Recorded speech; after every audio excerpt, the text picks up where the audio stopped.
Olivo Ceballos, estudiante del programa profesional en deporte del cuarto semestre, y en el día de hoy le vendré a hablar acerca de la historia del ciclismo y los fundamentos técnicos del ciclismo. El ciclismo ha evolucionado de ser un simple deporte a una pasión global con gran influencia cultural, especialmente en Colombia, donde se le considera un deporte de insignia nacional. Este video explora la historia del ciclismo mundial y su impacto en Colombia, destacando un papel de los ciclistas colombianos en las competencias internacionales. El ciclismo surgió en Europa en el siglo XIX con la formación de sociedades y asociaciones ciclísticas. La primera prueba competitiva se realizó en 1868 en París y la primera carrera propiamente dicha fue en 1869 entre París y Rouen. El ciclismo de pista se consolidó con eventos como los 6 días de Londres y el primer campeonato mundial en 1885. En América, la primera carrera registrada es la Vuelta Ciclística del Uruguay de 1939. La UCI, fundada en 1900, ha sido fundamental en la organización del ciclismo a nivel mundial.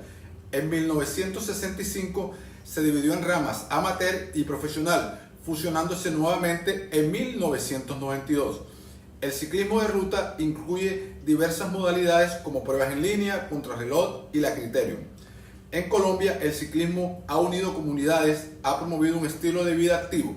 La participación de los ciclistas colombianos en el Tour de Francia comenzó en el año de 1983 con figuras destacadas como Lucho Herrera, quien ganó una etapa en el Alpe d'Huez en el año de 1984.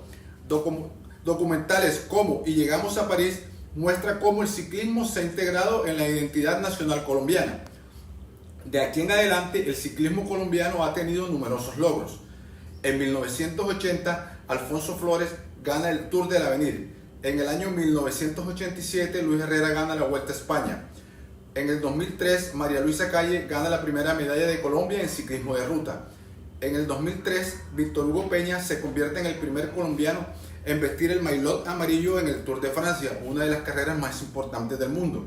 Luego, en el 2004, Colombia ocupa el tercer puesto en el Campeonato Mundial de Ciclismo de Ruta. Para el 2005, Colombia gana el primer lugar en el Campeonato Mundial de Ciclismo.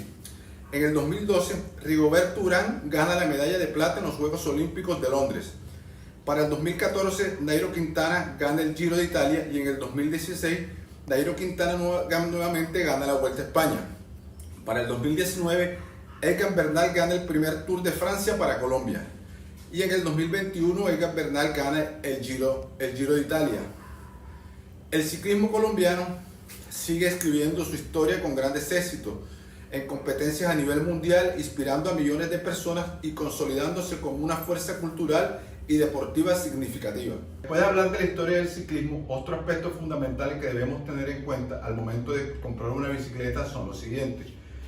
Debemos tener en cuenta la altura, debemos tener en cuenta la medida de nuestra antepierna, la medida de nuestro antebrazo y, en este caso, el tipo de bicicleta que vamos a comprar.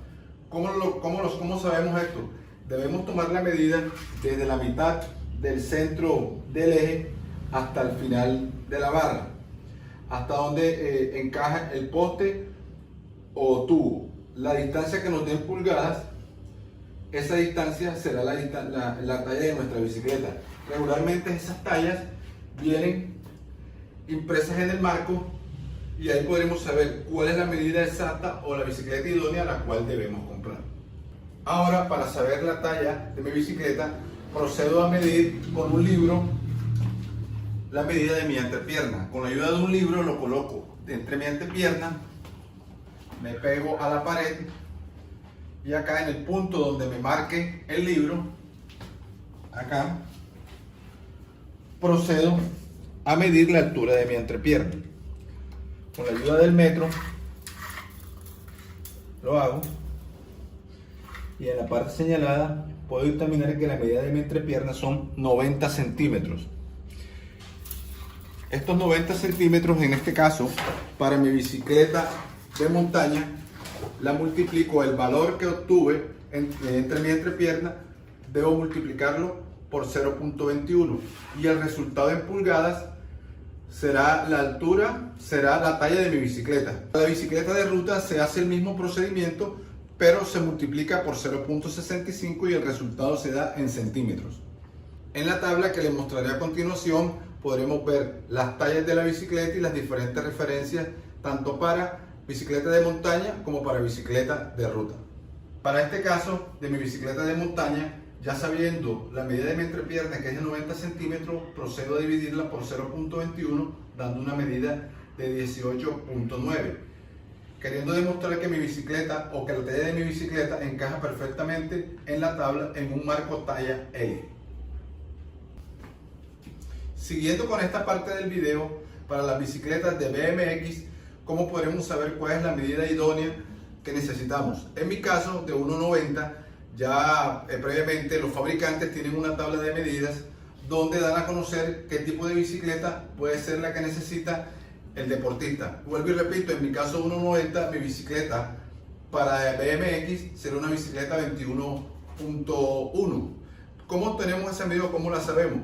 Pues la distancia que hay entre el manillar hacia donde va la silla, esa es la distancia que marca 21.1, ya que debido a mayor altura su barra debe ser mucho más amplia para que en el momento de pedalear el ciclista no tropiece sus rodillas con el manillar. Entonces ya previamente esas tablas o ese tipo de bicicletas de BMX ya prediseñadas por los fabricantes, ya depende de la altura de cada ciclista. En esta parte del video hablaremos acerca de las calas. Antes de proseguir debemos de conocer los tres tipos de calas que existen. Existe la de color amarillo, que tiene 6 grados de movilidad, existe la azul, que tiene 2 grados de movilidad, y existe la roja, que tiene 0 grados de movilidad. Para la prueba de hoy utilizaré mis zapatillas Specialized con unas calas amarillas, las cuales son de 6 grados de movilidad.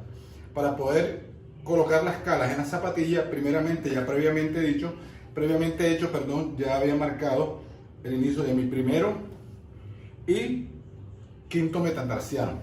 Cabe resaltar que al realizar estas marcas, las zapatillas tienen que estar puestas y tienen que estar sobre el piso para que la marca pueda quedar en el lugar correcto.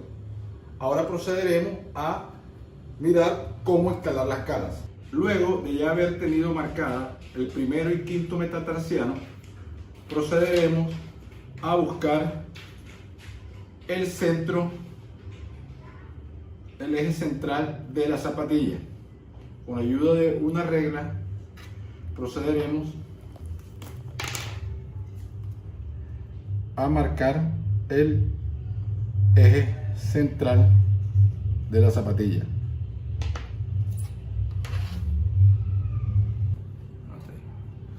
Ahora, con la ayuda de una cuerda, procedemos a trazar una diagonal entre los dos puntos marcados entre el primer y quinto metatarsiano. Donde se intersecten las dos líneas, ahí marcamos un punto. Luego, con la regla, trazamos una paralela y procedemos a marcar en el borde de la zapatilla. Ya habiendo marcado estos puntos, podemos retirar la cinta porque si no nos queda por debajo de la cala. Luego, la cala tiene unas marcas acá que podemos ver, que son las marcas que van sobre la línea o sobre la paralela que marcamos. Ahora procederemos a colocar los tornillos de la cala teniendo en cuenta la marca que realizamos anteriormente. Acá en esta posición, acá, eso. Entonces procederemos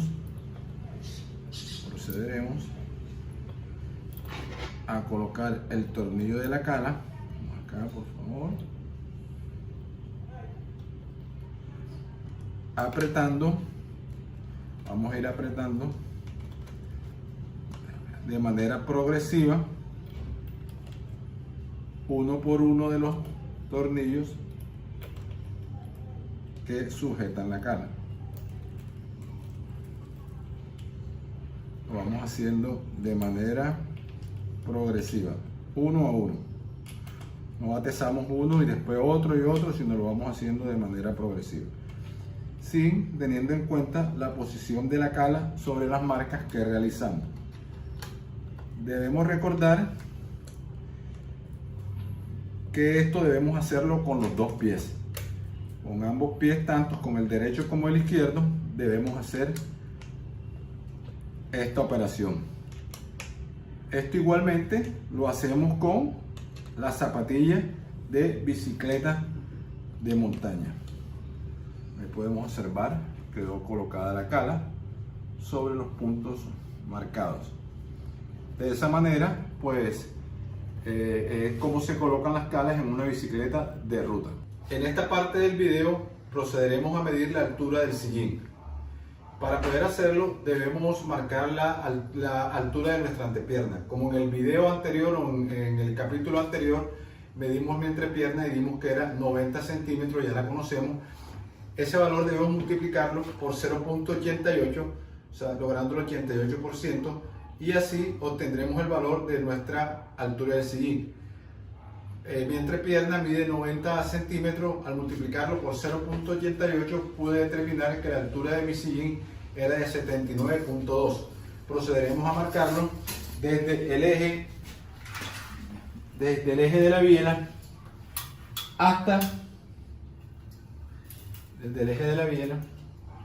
hasta la parte superior del sillín. Aquí puedo notar que estoy 1 centímetro por debajo de la altura, donde voy a proceder a subirlo 1 centímetro más y ajustamos la silla. Vuelvo y marco desde el eje central de la biela hasta encima del sillín y puedo determinar que en estos momentos la silla se encuentra en 79 centímetros, el cual es la altura indicada para mi talla y para mi bicicleta. Ya conociendo la altura del sillín, procederemos a marcar a ver en qué posición me encuentro en estos momentos con respecto al eje de la silla.